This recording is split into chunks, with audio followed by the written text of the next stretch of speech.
Sí, buenas noches. De verdad es que yo he encantado de estar aquí, primero con tan prestigiosa compañía. Bueno, yo voy a tratar de manera muy rápida y muy sintética de darles una perspectiva general cómo llegamos hasta el final de las negociaciones. Yo he dicho que en realidad los, es- la República de Panamá nació con un problema fundamental, y es que tenía su territorio más importante que escapaba totalmente a su jurisdicción desde unos días después de su nacimiento. De manera que, gracias al Tratado de Bruno Varila, Panamá renuncia a la jurisdicción sobre la zona del canal. Zona del canal que fue creada, por cierto, en mayo de 1904. Hasta mayo de 1904 Panamá ejerció sus derechos jurisdiccionales. Pero bueno, resolver esa situación que casi ninguno de los que está aquí vivió, ¿no? Que era la zona del canal, un territorio con una jurisdicción extranjera, con leyes extranjeras, con tribunales extranjeros, en fin, un lugar en donde los panameños eran seres humanos de segunda o tercera categoría. Eso ustedes no lo vivieron, porque ustedes nacieron después de 1977 o tuvieran uso de razón por lo menos 7 años después. De manera que la mayoría de los panameños de hoy no conocieron eso, no lo vivieron. Entonces, contemos un poco cómo llegamos hasta esa situación. Yo divido la historia de las relaciones entre Panamá y Estados Unidos y de las relaciones en este asunto fundamental en dos grandes etapas. La etapa revisionista, cuando se trató de resolver el problema mediante la revisión del Tratado de 1903, que les advierto era a perpetuidad, y la etapa abrogacionista, que comienza cuando al final los panameños toman conciencia que había que terminar, ¿no?, con ese tratado que debería tener una fecha de término fija. Luego, esa etapa revisionista tuvo dos momentos estelares: el Tratado de 1936, que por cierto, al contrario de lo que mucha gente piensa, fue propuesto por el presidente Roosevelt, no por el presidente Arias. Almodóvar Arias simplemente siguió lo que el presidente Roosevelt propuso, no se lo propuso a él. Unos meses después de su visita a Washington, su representante propuso eso al representante de Panamá, Ricardo Alfaro Somerwells, que fue revisar el Tratado de 1903 para eliminar algunos de los aspectos más difíciles, que era uno,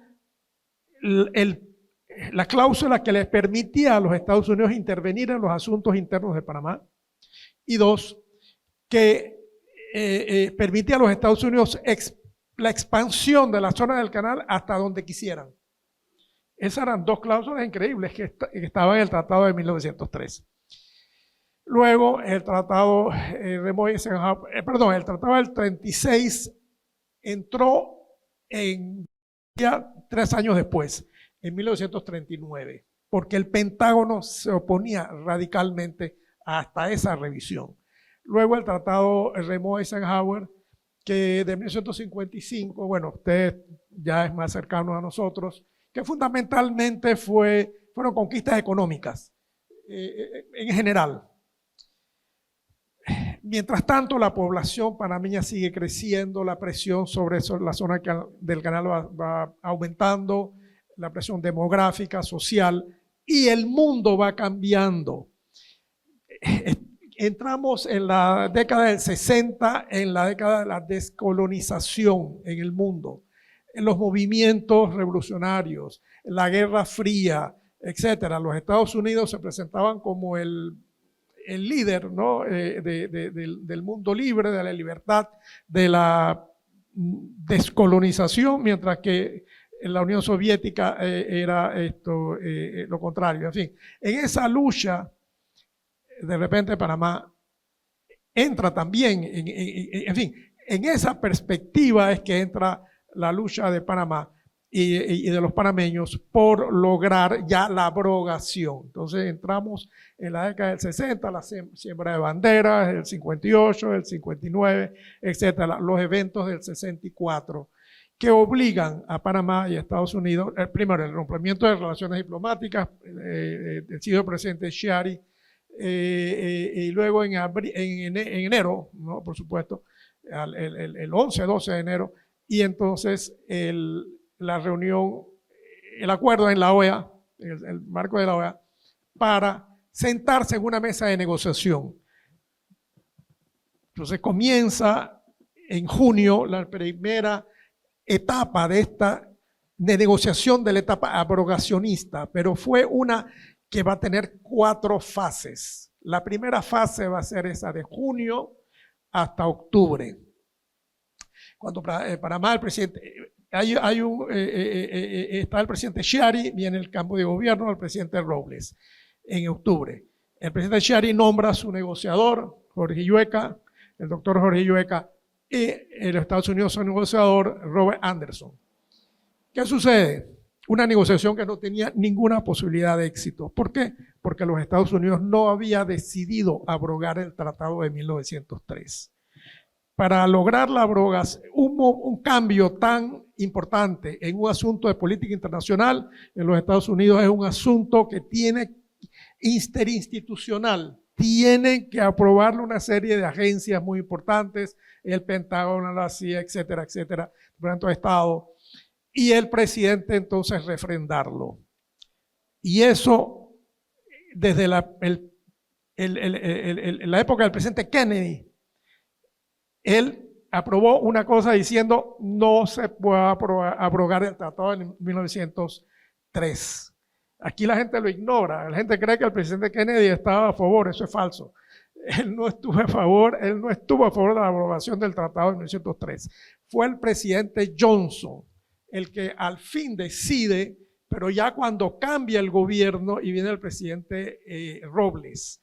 Y el presidente Robles cambia su equipo de negociación y entra el ingeniero Fernando Eleta Almarán, va a ser el negociador y el ministro de Relaciones Exteriores, y él es el que logra convencer al gobierno de Estados Unidos que haga una declaración formal cambiando la política formal de Estados Unidos y aceptando la abrogación del tratado de 1903, la concertación de un nuevo tratado con término fijo, la desaparición de la zona del canal y una serie de elementos. Y comienza una segunda fase. Esa segunda fase termina en lo que llamamos los tratados 3 en 1, que eran 3 tratados, uno sobre el canal, otro sobre la defensa y otro sobre el canal a nivel del mar.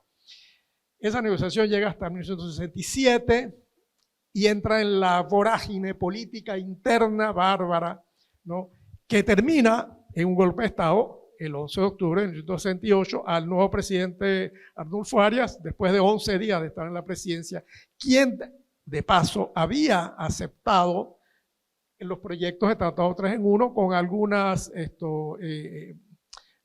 cambios menores de maquillaje para hacerlos aceptables, porque él se había opuesto, porque era el gobierno, en fin, era el gobierno que no era el suyo, en fin, era el gobierno liberal y Arnulfo Arias estaba en contra del gobierno liberal.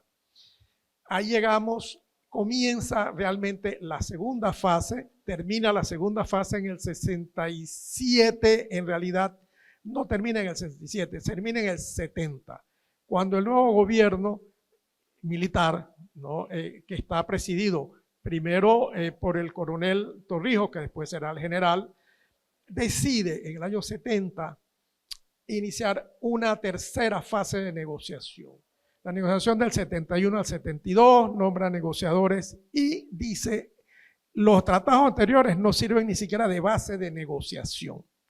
¿Qué significa eso? Muy sencillo. Los americanos dijeron, sí, entonces todo lo que nosotros les damos en los tratados anteriores, todas las concesiones se mueren. Comenzamos de cero.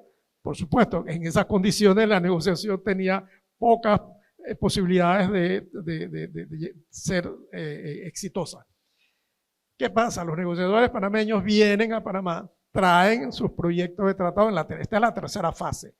Y el general Torrijos, en una reunión ¿no? Consejo de Estado en la presidencia, recibe esto, dice alguien que estaba ahí que lo echa a la basura, dice esto no sirve, lo que me han traído mis negociadores no sirve, no, esto no puede seguir. ¿Qué hace Panamá? En Estados Unidos, bueno, la situación está difícil para Panamá. Panamá no está en la prioridad de Estados Unidos para nada.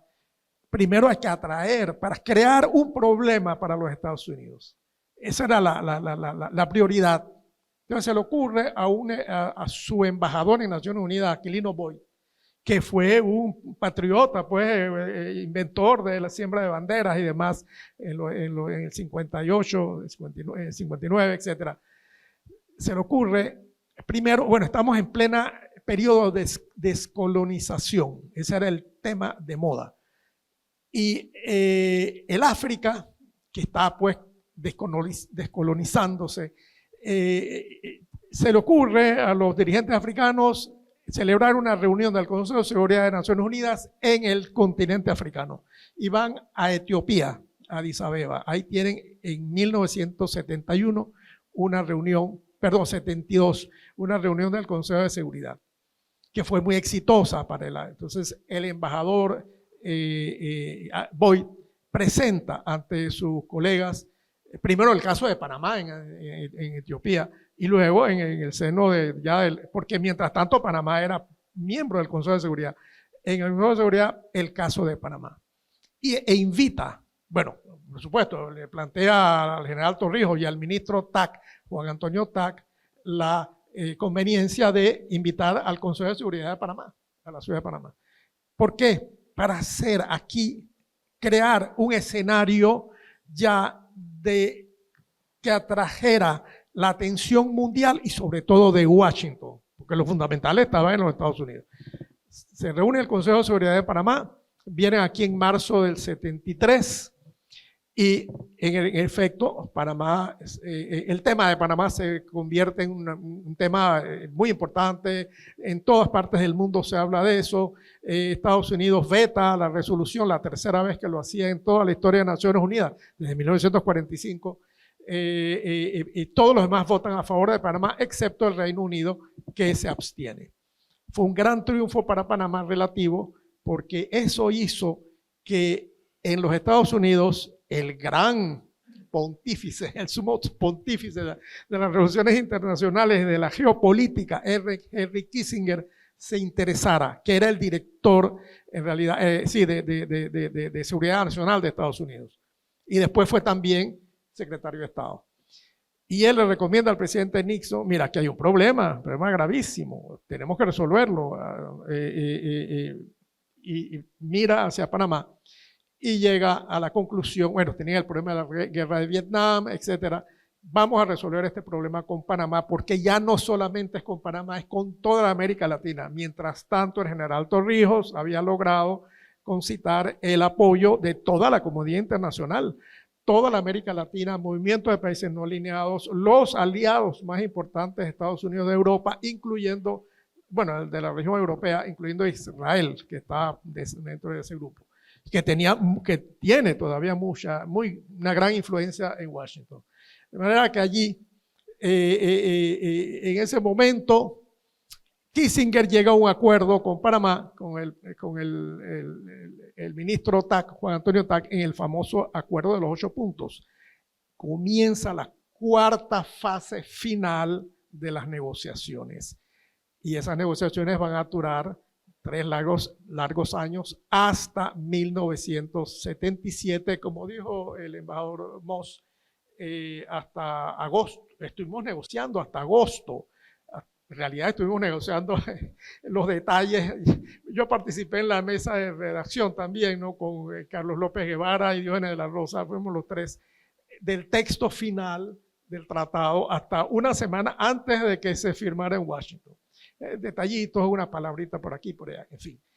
De manera que así llegamos nosotros al final, a la concertación de los tratados Torrijos-Carter, que van a ser firmados en Washington, tal como nos explicó aquí el embajador Ambler Moss, en la sede de la OEA, ¿no? En presencia de 27 jefes de Estado, de gobierno de la región, de la América Latina, que daban así su apoyo a esta. ¿Verdad? Yo he tratado muy rápidamente llevarlos desde allá, desde el principio hasta los tratados, hasta el día de hoy, hace 45 años.